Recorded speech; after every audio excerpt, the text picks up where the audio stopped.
Hello everyone, Assalamu alaikum. I'm Thompson, student advisor from University of South Wales, Bangladesh Regional Office.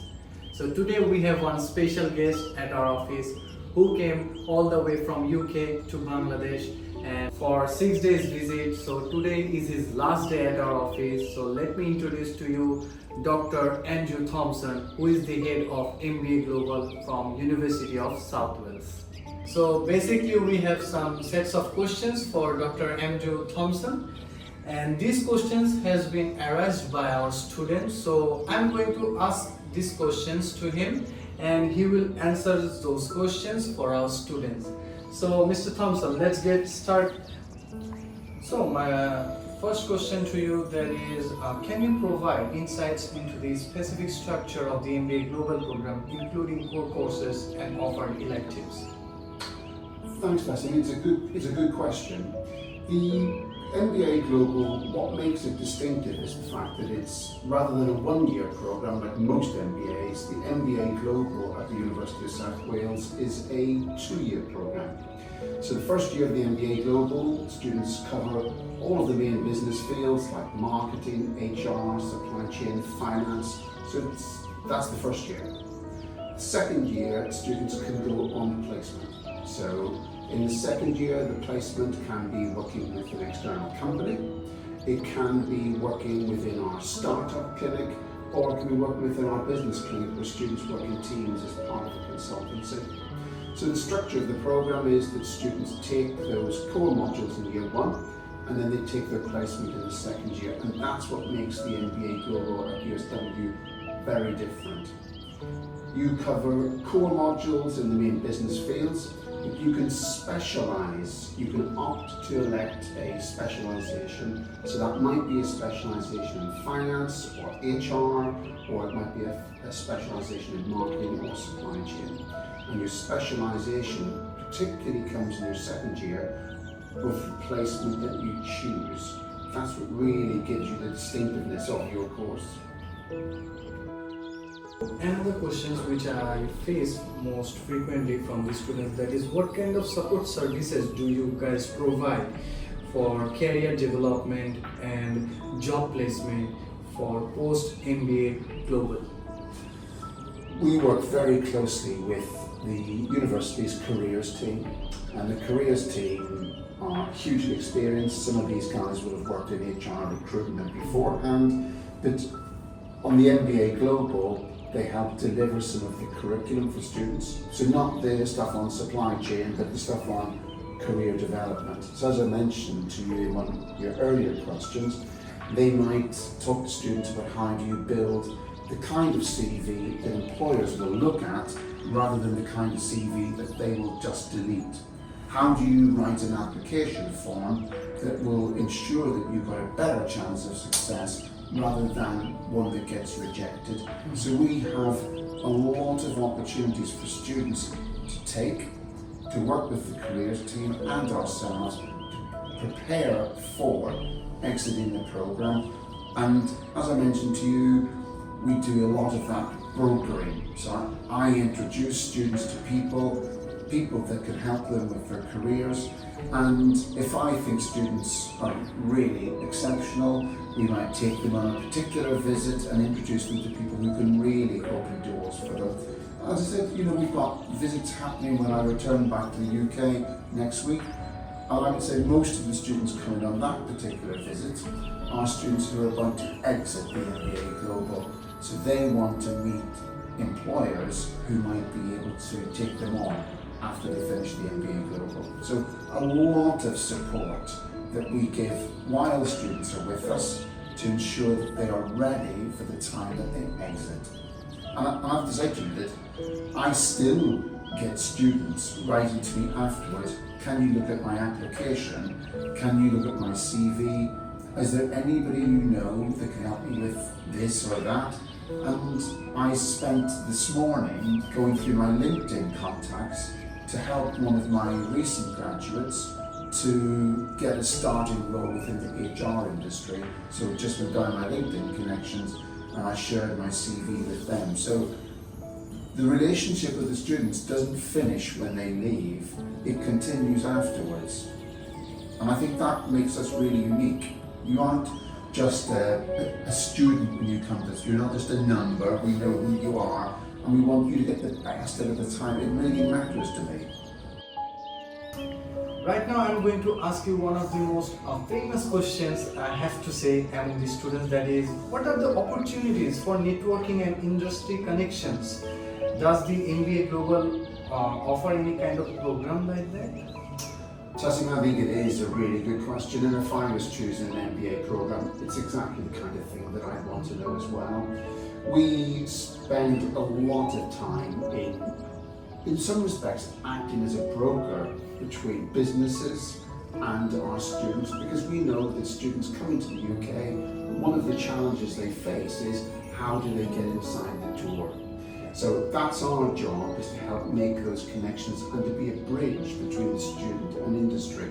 So if I give you some examples of this, and it does depend on your specialisation, each term we run maybe 12, 15 industry visits. So it might be somebody coming on campus, it might be the students going off campus.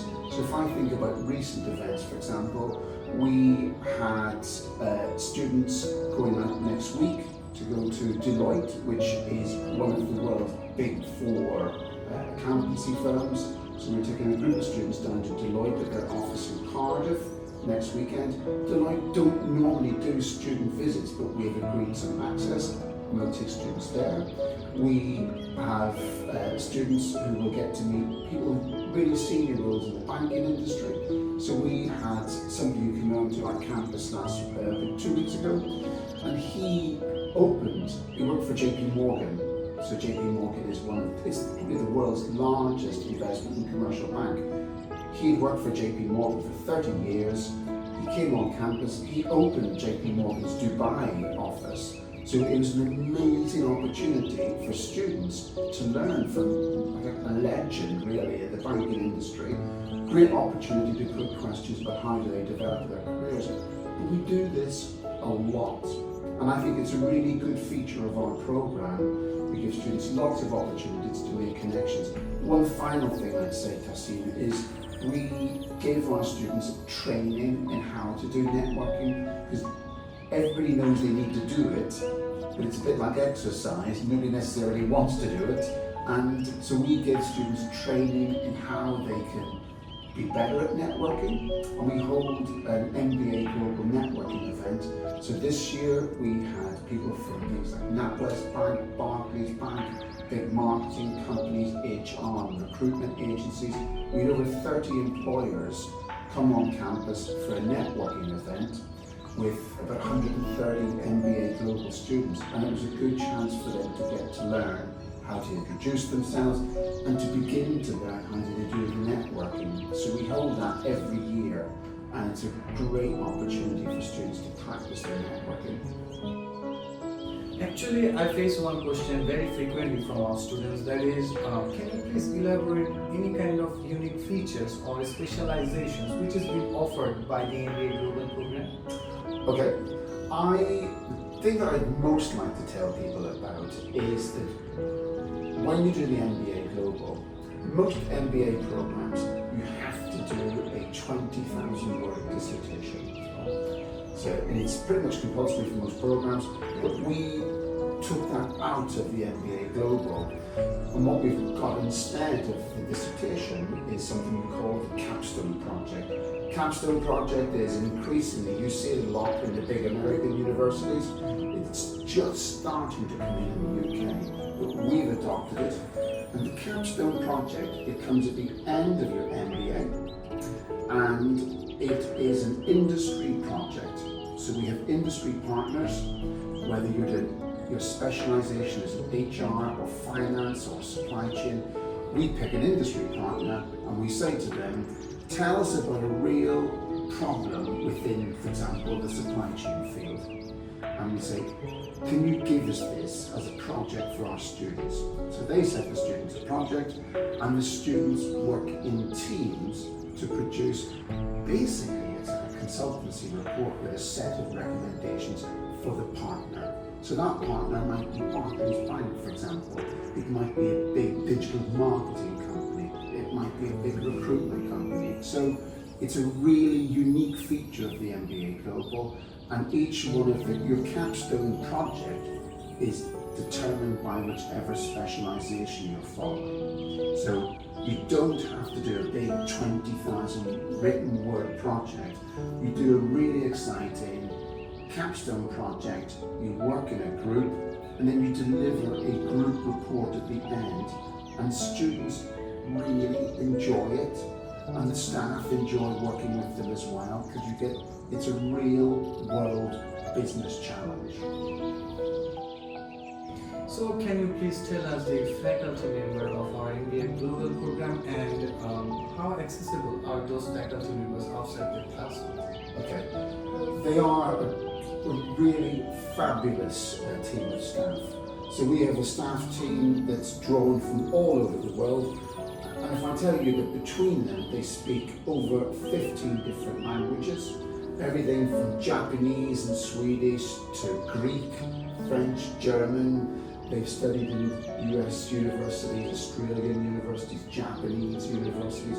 They've studied all around the world. So we've got a really internationally diverse staff team, and that means that they bring to the classroom experience of living, working and studying in different countries. And I think it's really good for MBA Global students that we've got staff who've gone through the same journey themselves. So they've studied in the UK, and they've adjusted to life, so they know about some of the kind of challenges that the students face. So the team itself, really internationally diverse. They're all doing research in their own particular fields, they're writing books, working on research projects, but they are brilliant with students.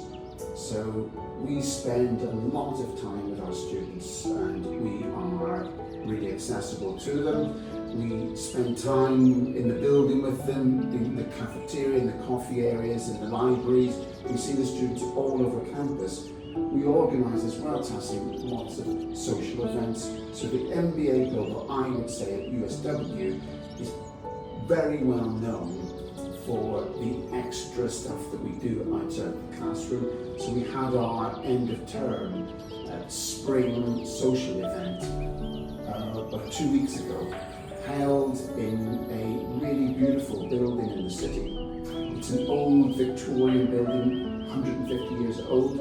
We had a DJ, we had food, we had music, we had people up dancing, lots of the staff dancing, but I wasn't. So it was a really good night. And I think that gives you a very good example of the kind of community we have with the students.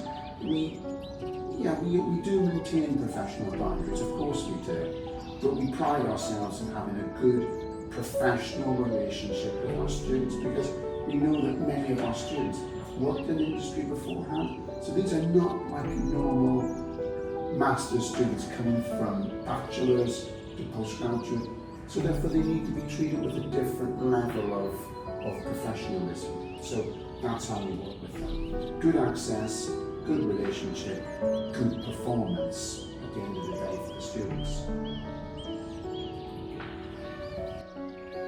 So are there any opportunities for our students to complete their internships or any kind of practical experiences as part of the MBA Global program curriculum? So what makes the MBA Global particularly distinctive is that students can take a placement of up to 8 months in their second year of their program. So that's a placement where they can choose to work with an external company. And I know you probably have some other questions which might make me mention this, but we also have got a placement team. So we've got a group of staff that work exclusively with MBA Global. So those guys will always source placements. We can find placements for students. We can also help students who maybe want to find a placement of their own. So we support them to get sure that they've got the right access to the right people. So the placement is a really core part of the MBA Global. You do that in your second year. It lasts for up to 10 months. But you can work with enterprise, with startup companies. Students will work for large companies, but some of the best experiences they have for practical experience is working with SMEs, because when you work in an SME, you're often not doing a niche job, you're often doing a role which has got lots of different diverse roles.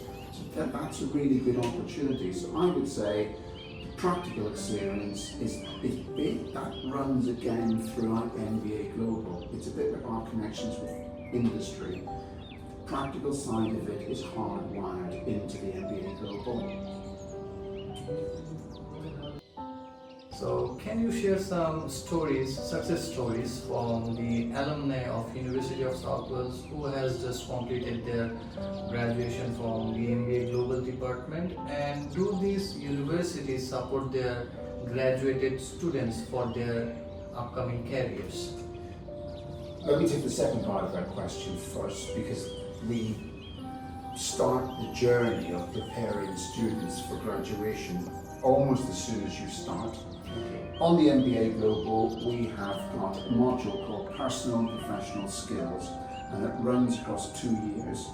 And on that module, students have to undertake in the first year a series of classes that are about their professional development. So that might be things where they're learning how to curate a CV that UK employers will really look for.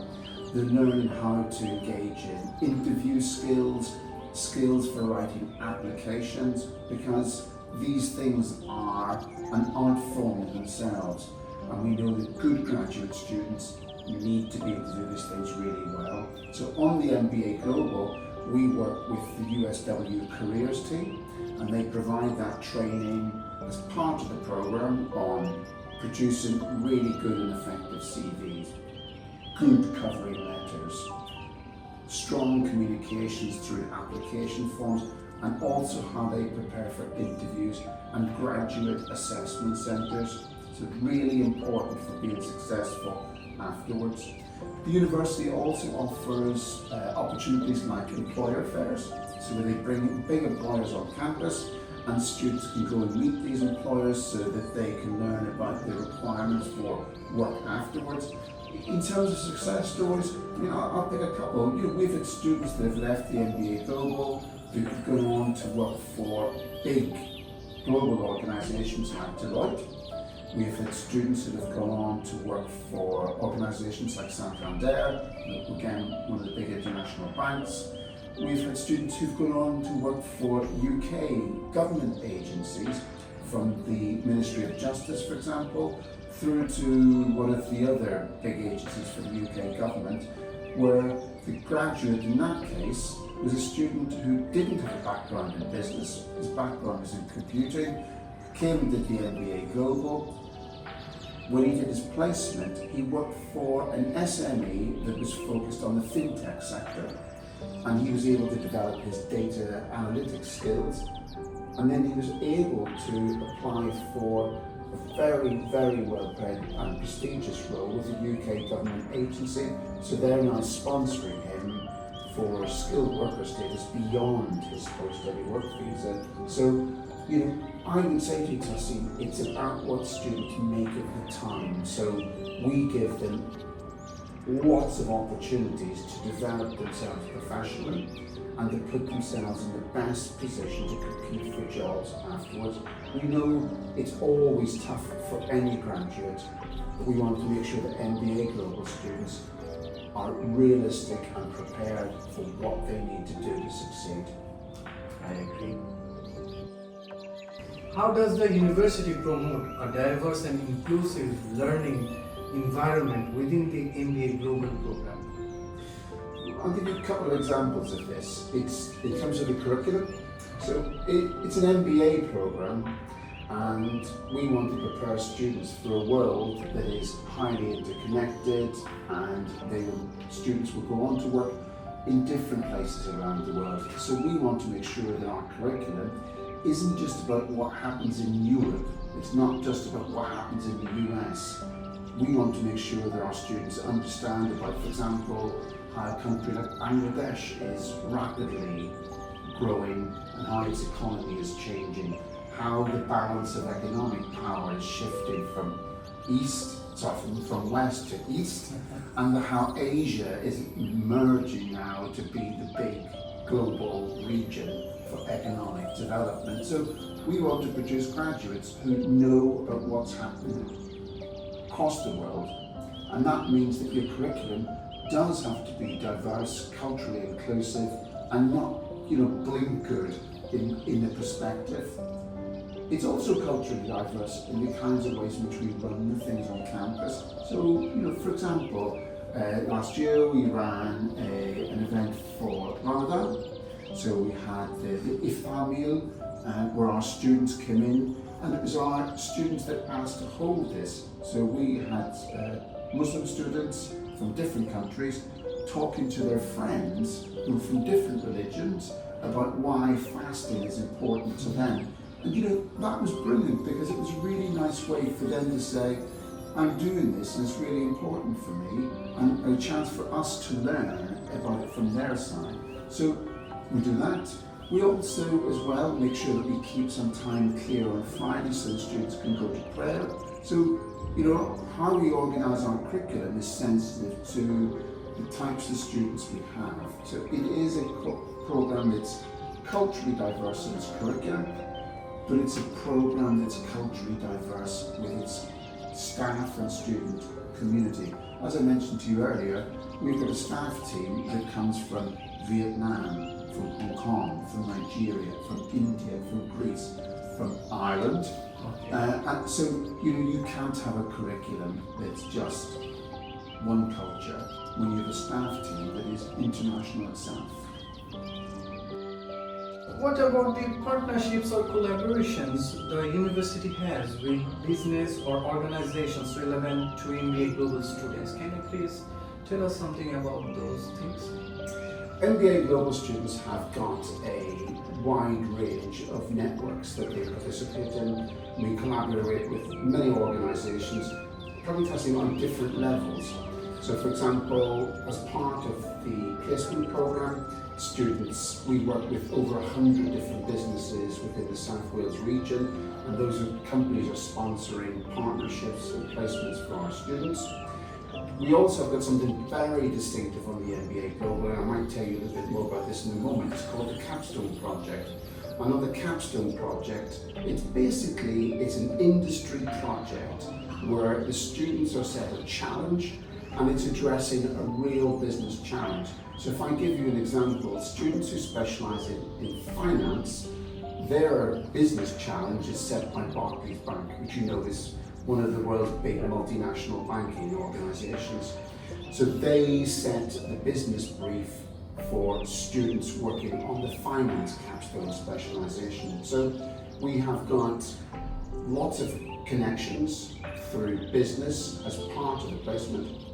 Students also collaborate with businesses as part of our very unique capstone project. But we have got lots of other collaborations and partnerships and connections we run.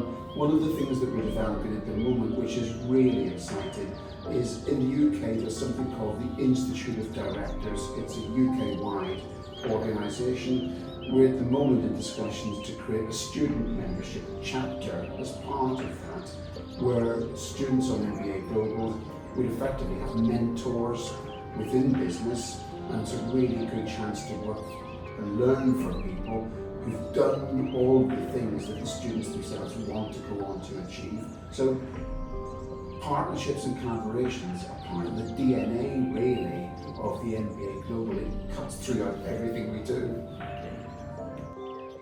So the last questions, how does the University of South Wales supports the international students, particularly regarding accommodation, visas and cultural integrations? When the university brings students in, we have got a team of people that we work with outside of MBA Global. It's called the Immigration and International Student Advice Team. So they provide a lot of the induction for students who are new to the university. They run something called International Welcome Week, so that's for all students who arrive on campus. you need to remember that the University of South Wales has got students from about 120 different countries. That's about 2/3 of the countries that exist across the world today. So it's highly internationally diverse student community. So students from Bangladesh are coming to a campus where international students they're just part of the fabric of our life on campus. So the university works really hard to support them. There are prayer facilities on campus for students.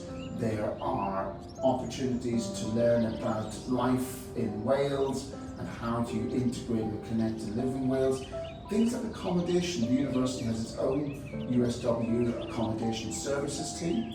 We provide accommodation on campus. International students can apply to live on campus. They also have got a list of recommended private housing providers where students can look for off campus as well. So the university does its absolute best to try to make sure that students who've travelled to Wales from different parts of the world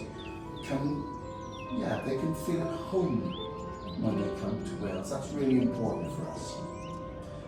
But before you even come to Wales, I really highly recommend that you speak to the USW's regional office here at Dhaka, because these guys, I've met them, they really care about this and they know what they're doing. So if it's advice on visas, immigration, the team here in Dhaka will be able to deal with any questions you have before you join us in Wales.